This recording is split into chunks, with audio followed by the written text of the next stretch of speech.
In today's episode, I'm going to talk about how travel can change your life and the amazing things that you can bring back from these adventures and memories of a lifetime. Welcome to the Wanderlust Woman podcast, hosted by Noah and Vanessa. We're a married couple who loves traveling the world and sharing all those experiences with you, whether it's good or bad. So now let's jump right into today's episode. So as you probably know by now, if you're a regular listener, a new listener, the fact that I have a podcast just built around travel, it's something I feel very strongly about, but that doesn't mean that my feelings are always perfectly concise or clear. This is the beginning of a new series I want to do about more of the philosophy about travel, more about analyzing it as a part of your life, how to do it, the pros and cons, the benefits, how it can change you, maybe the best way to do it, which I'm still figuring out, because for me, what travel really is it's just opening yourself to the world and getting new perspectives, new ideas, new memories, and just fresh experiences. That's the main thing travel can be for me. It's a freshness, it's novelty that can be kind of addicting, and it can be very harmful, which I'll talk about in other ways. But man, there are so many beautiful reasons to travel, and if you've done it, you can understand. It can be something as small as just even a weekend trip to a place that's a little far away from you that you've been wanting to go. Not too far, but a couple hours. You've been wanting to go for years. Maybe it's special meaning to you, or someone that you've known has visited it and had a really good time. Even something like that. You don't need to go to Antarctica to have a life-changing experience. Going to a new scenery, having some new experiences, meeting some new people, finding a new restaurant that you can think about and reminisce about, or a new shop or store, or a sunset, or a nice coffee to start your day in a new scenery. That's something you can bring back to your hometown and the area you live in, of course, but those are just such great things to give you new perspective or experience or memory. So anyway, a lot of people, though, especially in my country, America, they don't prioritize getting a little bit further away from their homes. Maybe that's because there's a certain work culture or hustle culture, a capitalist culture in my country, which has lots of pros but lots of cons, especially in this day and age where we're losing some meaning and some purpose and some direction, and what's the point of doing anything? So anyway, that's not really embraced so much in my country. And also, because of the hustle culture, there's not much time for vacation. And when people do go on vacation, it's mostly just to relax. People are I can't wait to go to the resort, the all-inclusive hotel, and just really live like a king and not leave. People brag about, we didn't even leave our room. It was so nice. And to me, there's a time and a place for that, of course, but it's what's the point? I guess if you're just going to a place you go every year, fair enough. But I want to have my mind blown. I want to have a experience that'll change me in mostly good ways, of course, but sometimes bad ways. As long as it's not too bad, they're fine. So anyway, it's just so amazing and special. So what are some ways that you can go on a trip to somewhere near, somewhere far, for a couple days, maybe a week, maybe a month, or a couple month backpacking trip, or if you're studying abroad, you spend some time working remotely. There's a time we live in with remote work being such a huge phenomenon. You have all kinds of experiences or opportunities out there for you, and you can make the ones work for you that you can or you feel comfortable with at this moment. Always try and push yourself out of that comfort zone, though. So how can you really seize these, and what's the point? What's the purpose besides just living in that exact moment? Because travel can be so much more rewarding than just that one moment that you eat a food or see a beautiful place. Especially if you pay thousands of dollars, it's you can people will say, just watch some Netflix, or just go to a restaurant, or, just see the sunset in your local area. Just drink coffee so you know what I mean? It's what's the real point? What can we bring back from this and implement into our life? Sorry, I'm rambling a little bit. The first one, obviously, is going to be physical things. We can bring things physically back from us, from trips from other places, of course. A really cool thing I like to do, well, it's not really cool, but it's pretty cool, is, of course, just collect magnets from places that we visit. It's kind of silly, might be a little tacky, but you put them on your fridge, you build a little collection. Not that you should travel just to collect memories or experiences just to show off to other people. do it for the rewarding experience. And of course, I share with people because I'm passionate about it and it's part of my job for social media. But I don't do it just to share. I do it for myself. And then I want to help people out too. I don't want to just like go to a place to take a picture and post it on Instagram and get likes. Like I don't really care. I do it so I can think about that place. And when I see that magnet, Vanessa gets annoyed with me sometimes because when we're in these different countries or towns, I can be very particular about magnets. Not because, I'm like too annoying, but it's because I want a magnet that really captures the essence or the feeling of the place I visit, because that's it for me. I want like a place with an essence. I want to look back and have a memory. So for example, I'm looking at my fridge right now. The first time I swam with dolphins is one of the most special moments of my life. And I was the only one there. Vanessa was on the beach because it's really wavy. I swam with dolphins like in the wild in Hawaii, not as a tour. I was swimming deep out from, I don't remember the name of the beach at this moment, but it's on the northwest side of the island of Oahu. And it was a super wavy day. It was a really scary experience. I had a little boogie board with me and the waves were crashing on the beach, but I powered through them and I swam with a pod of dolphins that came up to me and swam maybe 10 feet from me. My first time ever seeing dolphins in my life, and this was the interaction I had. So anyway, I bought a Hawaii magnet that has some dolphins on it, and then I can look back on it and be transported back to that. Whether I'm hanging out eating breakfast, whether I'm doing some work and I look up from my computer because I work remotely, whether I'm having coffee in the morning and you get that nice caffeine buzz, that release of, I don't know if it's dopamine or serotonin, and then you just look up and it takes you back, and then you just feel life is so beautiful and amazing.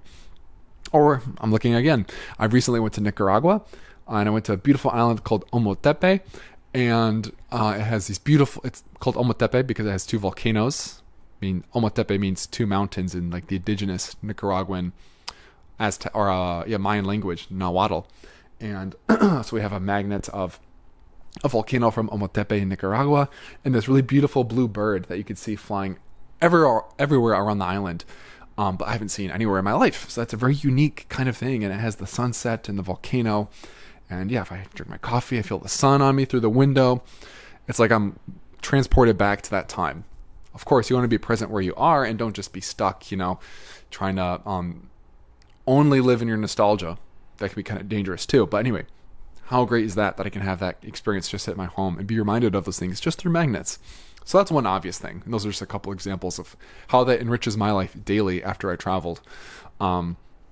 Another one is decorations. I mean, like magnets count as a decoration, but you can either buy like pictures or locally made art, which can, of course, support local people that are creative and make beautiful things. And it can be, for them, expressions of their culture. For example, I went to Central America recently. And in addition to Nicaragua, I visited Guatemala, and a lot of one area in Guatemala around Lecatitlan is famous for its textiles. So we bought some like table runners, or I don't know if we bought a blanket, but some textiles from there that are handmade by women in the area, because that's like a source of work for them. It's part of their culture. It's been passed down for generations, and they sell to tourists, and now they just like open up to shipping to areas internationally. So how cool is that? They get to embrace their culture.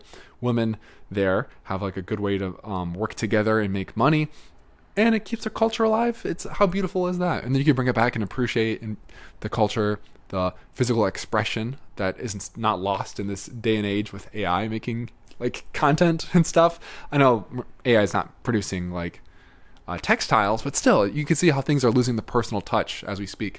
And you can like kind of do your part to support people and preserve that beautiful hand touch, that personal touch in production of goods. So anyway, that's a really cool example too of physical things, of course. Or cups, bring back a cup. Every time you drink something, you can be reminded of that place. So artisan handmade stuff, even like little shot glasses, it's fun. And they also make really good gifts because, of course, with physical things you can bring back, it could be for you or it could be for other people, because a lot of people aren't going to travel. Like it's a privileged thing in a lot of ways. Of course, you can like try and make it more of a priority for you. I think a lot more people can travel if they wanted to, and they make it seem like it's this huge privilege. I'm like, yeah, it's a privilege, but a lot of people during their summers, I see them blow a lot of money on going out to bars all the time, or going to sports games, or going up north to the cabin. And like, yeah, of course, this can still be like more wealthy activities.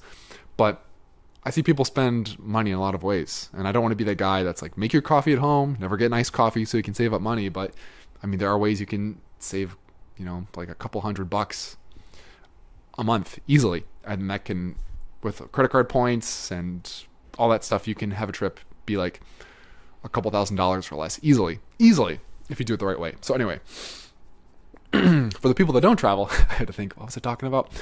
You can give them physical possessions, because how cool is that they can have, it's like them having a little piece of that country, a little memory or moment brought from you to them. And you can either like tell them a story about the place, or like how you bought this, or the people that sold it to you, so they can feel like a connection. Or you can buy them something that they can use in their own life, and they can brag about it to other people for you. No, but it's a cool gift, and it's a really unique thing, and you don't have to like spend tons of money on like a cool travel gift. It could be a little knickknack, or maybe magnets wouldn't be the best for some people, but some people might appreciate it, or like a little cup or glass or shirt or something like that. And these people might really enjoy that, because that's their own way to experience that country or culture if they're never going to go. So physical possessions are a really big one. And clothes, of course. Some clothes in other countries is cheaper, or they have different styles. Like I love shopping in South Korea. Like the streetwear there is like top notch, and it's really affordable, and like it's all like out on the street, a lot of it, so you can like look and like not feel the pressure of like the workers trying to like pressure you to buy things, but you can get like some markets and stuff. So take advantage of like the fashion and like different ways that people express themselves, and bring it into your own life. Let it change you in that kind of way. So that's really fun too. And I'm just going to check my notes here so I don't forget any good stuff. And then, of course, my favorite physical thing to bring back from other countries is going to be food. Food. Things you can consume. And this applies to yourself and for the other person. Similar to magnets. How awesome is it that I went to Central America? How awesome is everybody? Are you jealous? No, I'm not trying to brag. I'm just saying, like, sincerely, how awesome is it that you can visit some of like the best coffee producers in the world? Try the coffee there at like a cafe or a tour, and if you like it, you can buy some, or find some just even like a little gift shop, and the quality is still going to be ridiculously good. And you can bring it back home, drink amazing coffee, which I love coffee. It's so good. I drank coffee in Nicaragua, and it was so good. I had an involuntary reaction and started tearing up, which has never happened to me. I'm not really a very emotional person in that way, to be honest. So you can bring that coffee back for you and just drink it from your home. The flavor is delicious and amazing, so it can be great for you or for someone else that appreciates coffee as a gift. And just be reminded of maybe the cafe you tried it in, or the tour that you went on, and it takes you back. It brings you to that zone.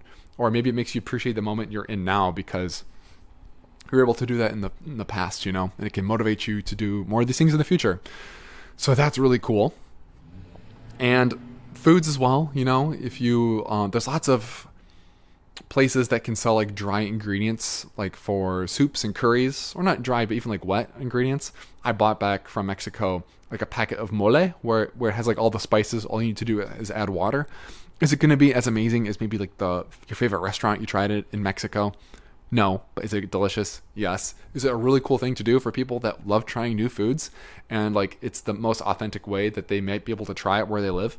Of course. Yeah. So you can buy foods and have them yourself, or buy them from other people. So you can just bring back like an opportunity for them to like experience a new country just through like a gift that you buy. So anyway, you get the picture. Physical possessions you can bring back to your life, and they can change your daily life and other people's daily life for that matter. So that's something that's really cool. Now, going from food, who doesn't love traveling for food? And of course, you go to a country and you can eat a food and you can think about, man, wasn't that like the best pizza I've ever had in my life? Or, man, drinking limoncello in that cafe overlooking the beach in Positano, that was like unreal. Or, man, having this coffee with satay skewers overlooking rice fields in Bali. You can go on and on. But what you can take it a step further is take these ideas and recipes and bring them back to you. Bring them, especially if you live somewhere in America. Like, obviously this applies to other places too, but at least where I'm from, I live in the Midwest, but still I have great access to many different foods from different cultures and regions around the world. And maybe if you go there without traveling to some of these places, you don't know what the heck to do with them. You have to watch a bunch of YouTube videos to research what this thing even is, which I still do. But if you try like foods in different areas and then you see these products and you see them at the store, you'll be like, oh, I know that was from Indonesia, or that was from Hong Kong, or that was from Peru. And you already know, like, you already have an introduction to these ingredients and things that you can use to eat. And then, yeah, with some, like, of course, the internet and like TikTok and recipes are super helpful to get more insight, but you kind of know what you're aiming for already. So you can like have these new recipes available to you as long as you have access to the ingredients in some way around you, or you can like, change it as you please if you're a really good cook, which I'm okay. I'm not like proficient, but I can make some yummy food, I think. So that's really cool. You can add these recipes to like things you make and eat throughout your week, which broadens your world. It can make more variety in like the food that you eat, so you're not getting as burnt out of things, and you can eat a meal and then of course reflect and reminisce about time you tried it while traveling. And my favorite is you can make it for other people. They'll be really impressed, not to show off, but it's just fun. I love, like, it's a cool way for me to show something that was impactful for me or something I really like. And you give them the gift of hopefully eating a nice meal, and maybe they'll bring it into their rotation. For example, I have a really good friend. Him and his wife picked me and my wife up from the airport. And we wanted to cook a meal for them as like a thank you. So they came over and we made Japanese curry. And they're like, whoa, this is good. And like, it wasn't my best addition or my best, my best try of making Japanese curry, I guess. But they liked it so much, they still eat it as part of their regular rotation nowadays. And now you'll notice it at the store before you wouldn't even really think about it. Because you can buy these little, I forget the name of them, but little curry packets where you, of course, want to add vegetables and whatever else and like water and whatever you desire, but that's like the main thing, So that changed their life in some small way, or just their food rotation, and gave them the access, or now they're open to a new recipe, and maybe that can go in other ways too. So that's really cool. And then, yeah, for my family, I love cooking these foods for them because my parents are a little bit older, so they might not have the ability or, the energy source to travel to further countries and things like that. So I can give them these dishes and these experiences, although I'm not like a native to these places, like they would know the real tricks to make them delicious, but I can at least know what I'm striving for and just have these ideas and try and share that with family and friends, which to me, and then, yeah, of course, just reminisce and eat your favorite dishes at your home that are a much broader variety and like have a personal connection to you, which that's a really special feeling. So anyway, recipes, that's a great thing you can bring back from your travels, especially if you do like cooking classes, which that's something I'm really wanting to do when I travel now. To get one, it's really fun. It's a good way to meet people. Food and like cooking is fun when you don't have to do it like every day throughout the work week, But anyway, and then you can bring it back with you when you go home. So that's really cool. I mean, from my own personal experience, before I started traveling, yeah, my family, like, they were a little bit more, I don't want to say cultured because that sounds super snobby, but open to like cuisines and foods from different parts of the world. So I was always a little bit more open as an eater. But yeah, I mean, I really started getting out there in my 20s, and now like some of the recipes I've taken part of my normal weekly rotation, a lot of it, of course, has been influenced by Vanessa because her family is of Mexican descent, so they have lots of dishes that they brought to me. So yeah, and stuff we tried in Mexico together, like chilaquiles, mole I make a decent amount. Of course, there's typical Tex-Mex food, but stuff from Thailand, like pad krapao, which is like a spicy basil stir fry, I make like weekly, especially in the summer. Masaman curry, love it. Yellow curry, red curries. Samtam, which is like a papaya salad. I'll bust it out every once in a while because for me, it's a little bit more of a labor of love, but the flavors are just excellent. I've gained a new appreciation for spicy food after traveling because it just hits different when you're eating it in these different places, and like the actual way that the locals would like to eat it. They bring it to you and you get to try that way as well. Stuff from Peru, I try and make like ceviche from time to time. It's not super common. Or from more of the Caribbean, I love Caribbean foods like plantains or tostones, which I guess is like a fried plantain topped with really good stuff where you dip it in guacamole. It's so freaking good. That's just a small collection, guys. So anyway, not to like freaking toot my horn, but just these are things I can make pretty easily, even shopping at like my local supermarkets. You can buy lots of this stuff. So let it change your life by recipes as well. All right, and now let's continue. Let's get a little bit more deeper. Let's talk about philosophy or cultural practices that you can implement in your own life or can inspire you to change certain aspects. Because of course, humans, we are nature and nurture. That's like how we come to be who we are. This is like a very commonly talked about biological, psychological way to reconcile how humans are what they are. But a lot of that is going to be genetic, your parents, and then also like our surrounding, our environment, you know. So growing get back to travel. So growing up as an American, of course you can like still be more influenced by the diverse people around you and stuff, but you still live in an American bubble to a certain extent. So going to new countries, seeing like the way people go about their lives every day in small ways and big ways. You can have conversations about like deeper topics and opinions, or you can just see like in very small interactions, just the cultural differences. And you can be like, man, I'm not used to this. This can be jarring, or man, this can bother me. Why are people standing so close to me in line? Why are people getting up immediately on airplanes? This happens in America too. And like kind of being very pushy, like physically. Why are people maybe not using as many manners? Or man, why are people touching me more when they talk? Like, I mean, we're not like, this isn't unheard of in America, but sometimes this stuff can be kind of jarring. So these new experiences, these new cultural behaviors can kind of like recalibrate us, make us kind of like reassess what we like and what we don't like. A lot of what I just told you is mostly negative, but there's so many really cool things that we see when we travel. And it can make me really sad because I have family and friends in America that I don't know if I could like ever be away from for a super long time. But there's just so many things here that America's lacking culturally that other countries have so much more. And it makes me happy for them, but sad for me and sad for a lot of people I know. And of course you can always try and like change your own situation, but there's just always like a general ethos or like kind of like a gravitational force of like people around you and what's expected of you that will kind of keep people a little bit like repressed or in their comfort zones and maybe not changing things to be, in my opinion, a more optimal situation for like community or happiness or cleanliness, manners. So let me go through a couple things that like I've been inspired by or I've wanted to like implement in my own life.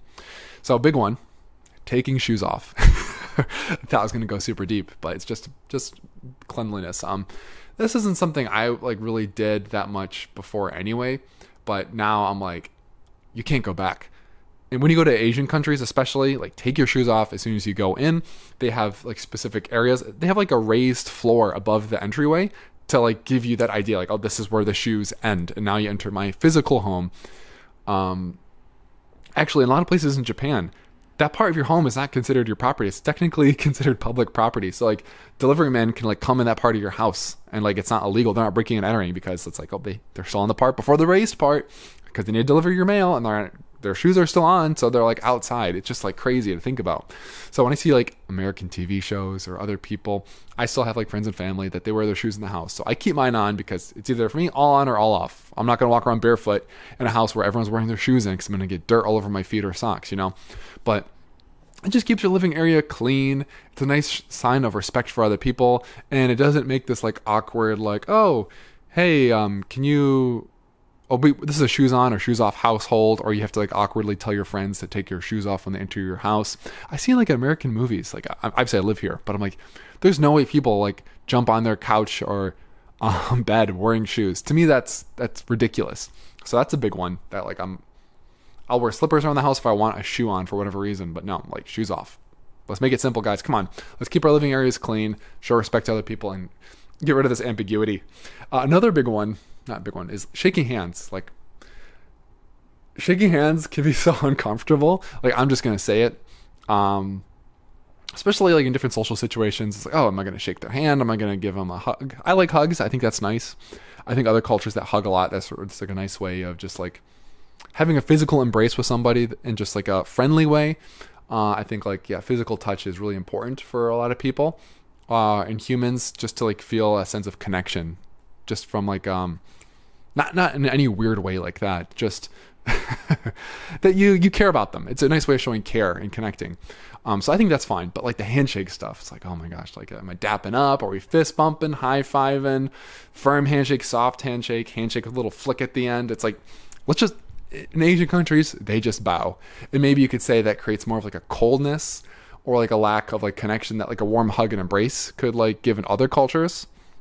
So for me, it's like either let's bow or hug. One of the two. Let's get rid of this handshake stuff unless it's like super formal in a business sense. But even then, you can just give like a deep bow. So I think that's really cool.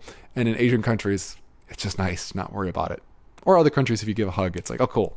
We're all bros like right away. And you feel like you can connect to be more casual with people. So I like kind of that way of greeting each other. And of course, you can say like America, maybe we have more small talk, more chance to have like, spontaneous interactions with strangers. But I think in this day and age, it's kind of like decreasing more with technology, and people are just a little bit more awkward and anxious anyway, or locked into their digital world versus personal world. So that's one.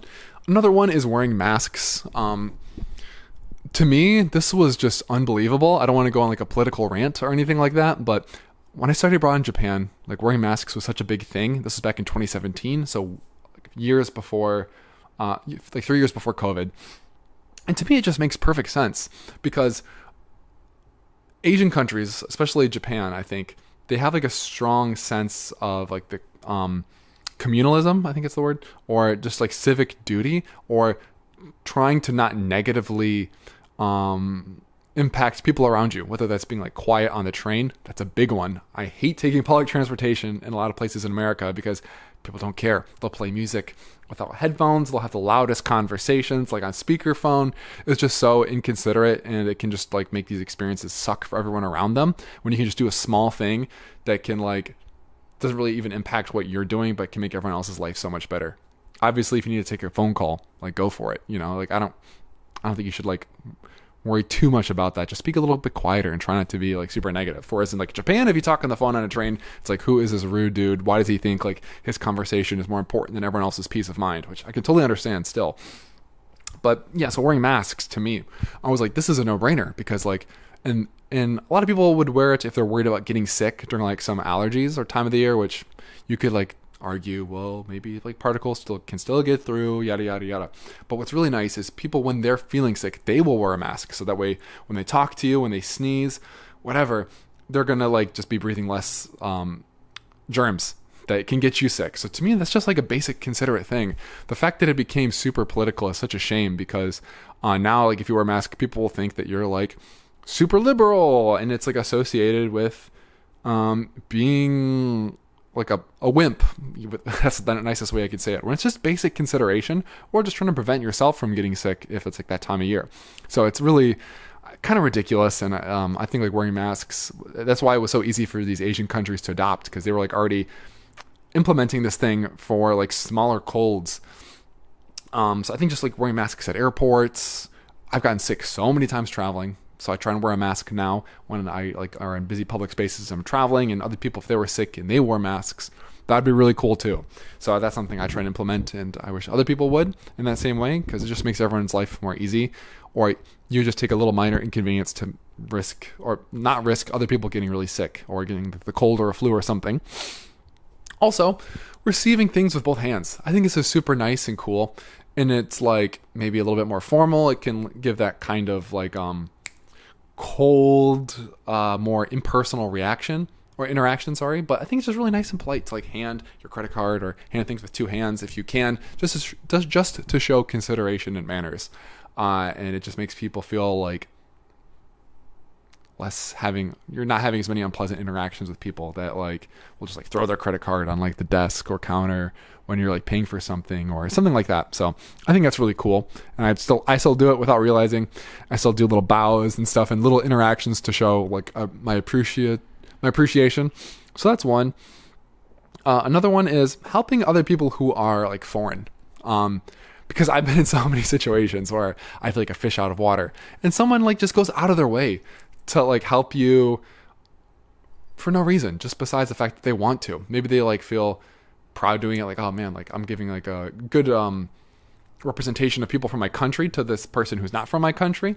So not that I was ever like unhelpful to people, but it makes me like more concerned to go out of my way because of that empathy for people who like are in a situation maybe where they don't speak as good of English, because I've been in so many situations where I have a difficult time communicating to some extent because I speak English, speak a little bit of Spanish, a little bit of Japanese, basic couple phrases in like Italian or Korean or whatever else. So and in other cultures, they have more of like a because English is such a global language, or Americans like travel and it's not expected for them to learn these other languages, they maybe have more patience, more understanding. But if other people are in these situations where they don't know English, they're going to get like very little patience, or people like actually trying to understand them. It's like, oh my gosh, like you don't speak? What's going on? So I think like that kind of empathy is really important. And that's like carried over into other parts of my life too, which I'll talk about more later. So I think that's a really good one. Third spaces. This one is massive, and it's so sad when I talk about like other countries having things that America doesn't have anymore. If you don't know, third space is the idea that one, your first space is your home pretty much. Your second space is your work.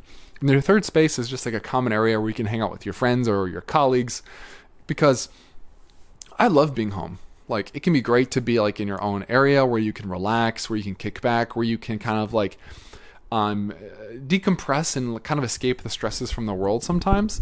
But I think spending too much time at home is poison. I think some people say just all you should be really doing at your home is just like sleeping and like eating and stuff like that. But I wouldn't go that far, but you need changes. You need to be in different environments. You don't want like your home to feel like a prison. And like humans are funny that way, because if you spend too much time away from home, you'll be like yearning for home and lusting for home. But usually that's when you're having a good time, when you're like kind of like looking forward to going back home, unless you feel like isolated and you just miss like your comforts that way. I just mean like having that time to decompress, especially if you're an introvert like me.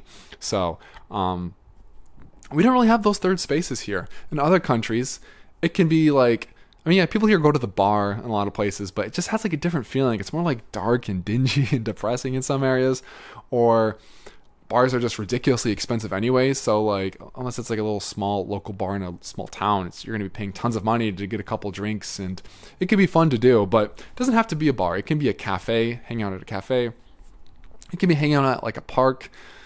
It can be like plazas in other countries, people get together, or like, this is just so much more of a thing. You see families together, you see friends together, just hanging out and doing stuff and just being present. And the people will hang out these places for like hours a day, or like their dinners will take hours, or, so I think like this, emphasis on third places, it's not really a big thing in America anymore. Of course, there's exceptions to the rule. This isn't an absolute thing, but it feels like people are much more like wanting to just be left to their own devices and spending time at home when possible, which again, it can be kind of toxic in that way.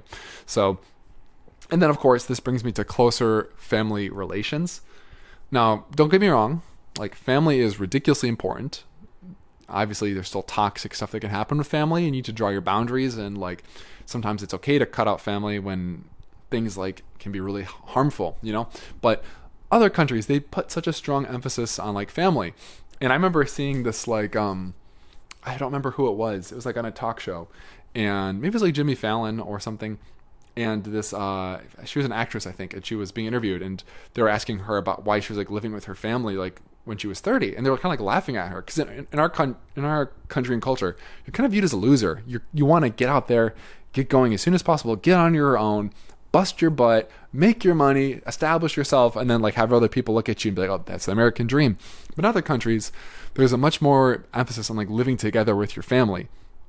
And anyway, they were giving this actress like a hard time for living with her family when she was like 30. And she was like, oh, I think it's ridiculous that in this country you need to make an appointment to see your mom or dad. And I'm like, dang, that hits hard. Because that's so true. So many people, it's like they have to like text their family like 2 weeks in advance and be like, okay, yeah, this weekend kind of work, and we can come over this time. And I mean, that could still be nice, but if that's like the only time you can see your family, it's kind of like, whoa, like we're getting away from our community, we're getting away from our close relationships that really matter and bring us fulfillment and support and structure, rather than just chasing the hustle your whole way and then like kind of pushing away like your close relationships to like the back burner. So Other countries just do such a good job at that, and sometimes I don't envy like the pressure that can bring too about like being there for your family. Of course, you love them, you want to bring from them, but it's more of like an expectation that can weigh heavy on your shoulders in a lot of other countries. But don't need to get into that now. That's just like an interesting cultural cross-examination, in my opinion. And I think that's like bringing that back home, though, like more the importance on family and the communal aspect is just really important and really sweet. And we see other countries have that too. It's just kind of makes me sad, and it makes me like appreciate that part of their culture, and we see that happen in America. It makes me really happy too. So anyway, not trying to get too sentimental, but that's really cool.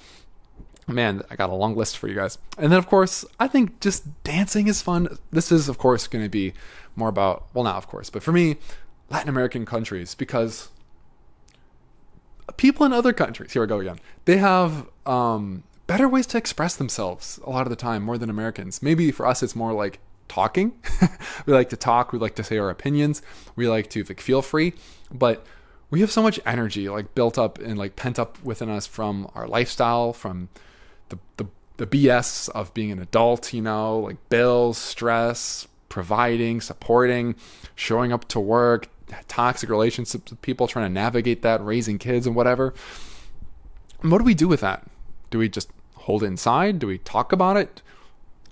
I mean, of course, talking about it's good, but there's other ways you can like interact and engage with these feelings. And music is such a big one. And not only like listening to music, but engaging and moving and interacting with music. This is just such like a healthy way to like put your emotions into something, put this energy into something, move around in a fun way to music. It's just like such a good connection to like our thoughts and feelings, a good way to like express ourselves and to like deal with these things sometimes in a way that isn't just talking, because talking can be nice, but even if like we can talk out a solution and we can feel heard, as humans, I think that like there's different ways we can deal with these emotions, and it doesn't always have to be just like a robotic like fix solve. It's things like this too. And of course, it's the dancing is fun. It's a good social way. It's a good like thing to do.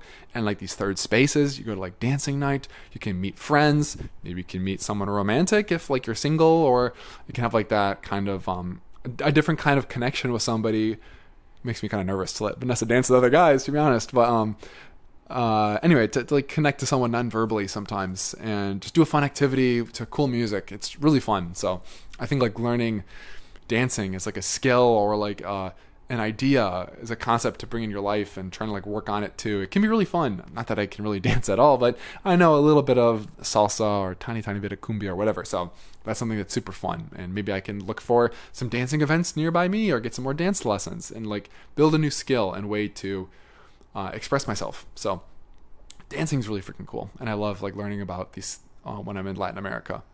Another one, language, of course. Duh. I think no matter where you go, for however little amount of time, as long as there's a different language, try and learn some basic phrases. It'll be fun. It'll like work out different parts of your brain. Maybe you can understand something. Maybe you can like draw some connections between like this language and another language, or like you can like hear it in your own life in the future. And if you're going somewhere a little bit further, try and learn a lot. Try and learn like a good amount. Maybe learn a little bit more than just some phrases. And then if you're spending time there, you can take some lessons. Like I took Spanish lessons. I took Spanish lessons in Guatemala, and that was so much fun. It gave me a cool way to, my teacher, she was from the Tecatitlan area. Her family's been there for like generations. Spanish is like one of her languages. She also speaks Tz'utujil, I think is the name of it. And yeah, I meet like a local person and have the chance to converse with them more than you would just like buying a coffee at a bar, a coffee at a cafe or something, you know? So that's really cool. And of course it can enrich your life, because there's lots of thoughts and like traditions that are embedded into languages, different concepts that sometimes you can't really directly translate, because oftentimes there are words in other languages that can't be translated to your mother tongue, you know? Because there is a different concept embedded in that culture. There's different historical perspective, or just like the conditions in that area like cause these different words or thoughts to like come to be. For an example, in one of the Inuit languages, I don't know which one, they have like 8 or like 30 different words for snow, because that's such a big part of their life. They needed more specific words because that's all words are. Words are just like a verbal embodiment of a concept. If you both understand the same concept, the word is kind of like meaningless. It's just to give someone an idea of like the thing that you're trying to express. And the words are just tools for that, So, but man, you can learn about these different like things to express in different languages. And then you go back home, and if you meet people from that part of the world, maybe you can talk with them. Maybe they can feel more of a connection with you. You can feel more connected to them. Maybe you can help them out in like a situation, or, you can just see where I'm going with this, right? And it's a cool skill. It's a cool hobby. It's a good way to work out your brain. And so many Americans, including myself, are only able to speak one language, like well. So it's cool to just have that ability too, and just feel a little bit more, feel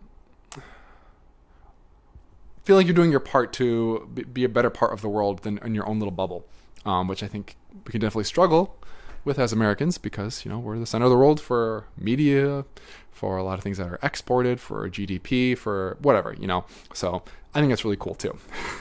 Anyway, so earlier I was talking about maybe being like more empathetic to people from your travels. Not that I was apathetic, but it gives you empathy of new perspectives, especially like for my specific situation, talking about learning languages too.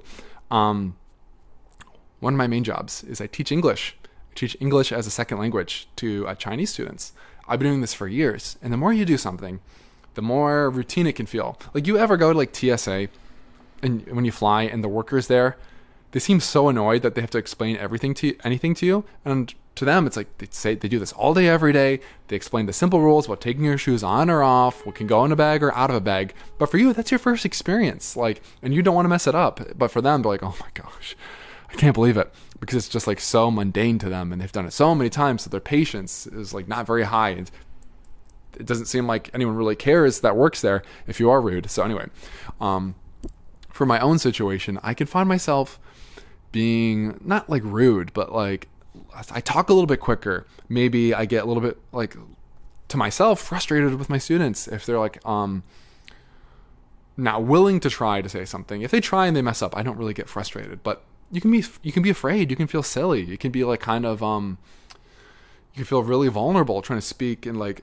especially if you're older, and like seeming stupid. That's why kids are better at language learning. They say, one, it's the plasticity of your brain, but two, kids don't really care the same way. We're not as like, of course kids can be shy, but as far as like sounding stupid, like that's something adults are more worried about than kids, especially, so it gives me, anyway, going to these new countries, learning these languages, taking classes, having times where I'm really struggling to understand somebody and I need them to speak slower.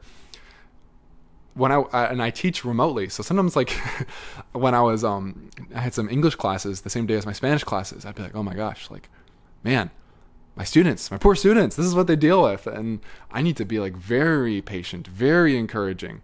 I'm very encouraging anyway, but also like speak very slow and clear, and I can understand the situations they're in where they can't understand something, and how they can mess up certain sounds or grammatical functions, so that's just my own situation, but that I think is a really, travel has really helped with that. And then of course, like the empathy of other people, it's just helping people out, learning what it's like to be a minority in countries. Like, yeah, I don't live there. So like maybe from like a legal or rights perspective, like it's not the same thing, but knowing like, oh man, like I'm the odd one out. I'm the one who doesn't belong. I'm the one that's getting like looked at weirdly. I'm the one that's getting not allowed to enter a restaurant because of the way my face looks, or the not color of my skin per se, but my phenotypical expressions, So anyway, that's a really humbling experience in some ways. So that's a really important thing for traveling too. Getting the new perspective and learning what it's like to exist in a different like role in society. I think that's really valuable too, if you can do that. And then of course, like about that empathy and understanding new perspectives, I don't mean to be annoying, but you can educate people around you. There's so many times I get in conversations about travel, and I talk about places where I go, and I mention Mexico, and people are like, oh, Mexico? Oh no, I don't like Mexico. I'm like, why? Oh, it's dangerous. Have you ever been? No. Okay. Are there dangerous places in Mexico? I've never been to them. Not really, but I'm sure there are, because maybe some border towns, there's more like cartel and stuff, but People say, oh, I saw a police officer with a gun. I'm like, do you have any idea how people talk about like America internationally? People are terrified to visit right now. And people like ask me like, yeah, like, are there really like school shootings like every week? And I'm like, well, not every week, but honestly, I don't know about you. Like, I still care a lot, but once you hear about school shooting, it's less jarring because we're kind of desensitized because it happens so often. So like, obviously I'm not going to school in these countries, but I've never felt as unsafe as I have in a lot of big cities in America. Like, no joke. So like, Mexico, it can be sketchy in some ways, but it's not like this criminal world where you can never go as a tourist because you're just going to get like kidnapped and like you're going to go to the resort and someone's going to like freaking hold a gun to your head and hold you for ransom. It's like, no, like, and if it does happen, it's like a rare occurrence, like, you know, and usually it's like for people, it's wrong area, wrong time, or I don't mean to like blame people, but it's like they went to like someplace in Mexico and they're asking for illegal drugs. And guess who's in charge of the legal drugs? The cartel. Guess like where a lot of this bad stuff happens? From the cartel and crime. It's not just like Mexican people are good people, really kind people. So it's like, I need to kind of like put people in, check people. I need to check people. I do. And I'm happy to. So that's like one example. There's just so many misconceptions. And again, people live in their own bubbles.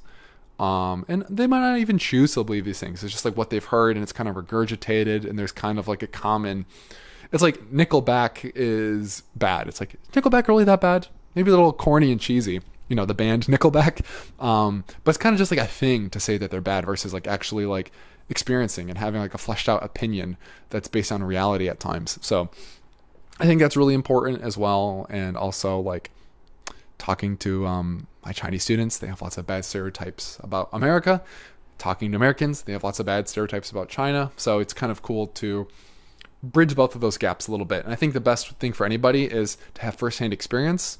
If they can't get it, then maybe they can trust your opinion if they know you to some extent as well. So I think that's really cool.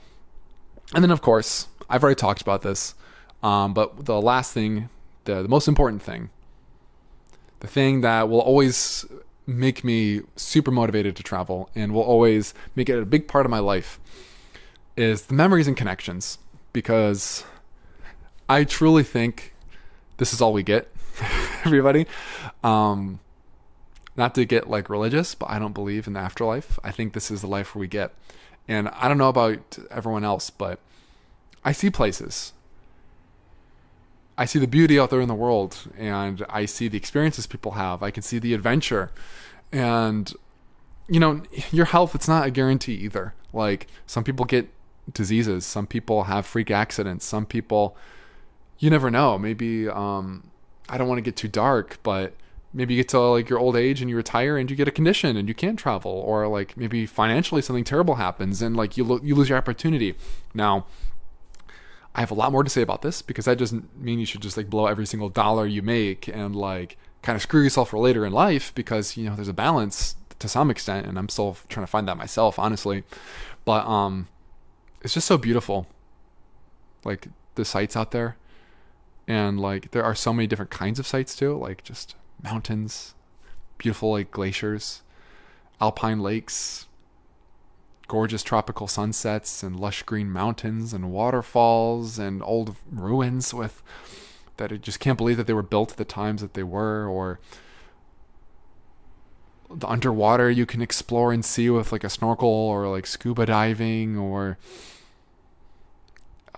like a hiking to a sunrise and then just taking in the day and then getting a nice coffee. It's like, these for me are the things that make me feel alive. They're the things that make me feel like even talking about it right now, I hope you're getting it too, but I'm getting goosebumps. I'm like, I crave it so badly. And traveling like is, of course you can find like ways to get these kind of things in your life. This traveling shouldn't be like your only one thing, but my God, like what a beautiful experience these all can provide. Connections, and like not only do you get to just do it in that moment and like really just try and take it in, really try and like feel like the wind or hear the sounds, or really like try and get the picture that you're seeing like seared into your brain and your eyes, because you know once you leave you might never see it again, and it's so special and important. Not only do you get that, but you get it for the rest of your life if it really matters to you. You could like journal it. later that day and like kind of connect to those feelings and read it in the future, you can talk about it with your like person that you went there with, or the people that like you had the pleasure of experiencing, or you can just be there by yourself and just, it's like you're bonding with yourself. And oh, I've had so many of these moments, and I'm so blessed and grateful. Like whether it was I was studying abroad and walking around with some new friends, or exploring a new area by myself, and just having that connection, having that just moment of beauty. And like money, it's super important, but money is a tool. These are things that like transcend like material, like honestly. So that's what you can bring back from traveling. That moment, that memory, that reflection. You can reminisce with the person you took and talk about. Remember when we did this? People do that for years. You know why? Because it was that special and cool, and like memories and like bonded joint experiences, what brings people together and keeps people together. I have so many friends that like I love, but you tend to yourself, you tend to sometimes like grow apart from people, you know, and it kind of can't be helped, but you still have like the nostalgia. You had the previous moments. I remember when this happened, how funny that was. Do you remember when we did this and how freaking cool and how much fun that was? That's like what grounds us, I think. It really does. So don't like underestimate that. It's so worth it. And you can bring that into your life. It can make you appreciative of things around you. And yeah, you get it. So that's what you can bring back from travel into your life, whether it's something physical, perspectives, educational, whatever. So let me know if you have any thoughts. What are some things that you've brought back into your life? How has travel changed you, or why is it important to you? And make sure to keep up with my series, because I also want to talk about how travel can destroy you. That's not good. It can be very terrible. Or how travel can change you for the better in some other kind of ways. So thanks for watching, everybody. I'll see you in the next episode. Peace.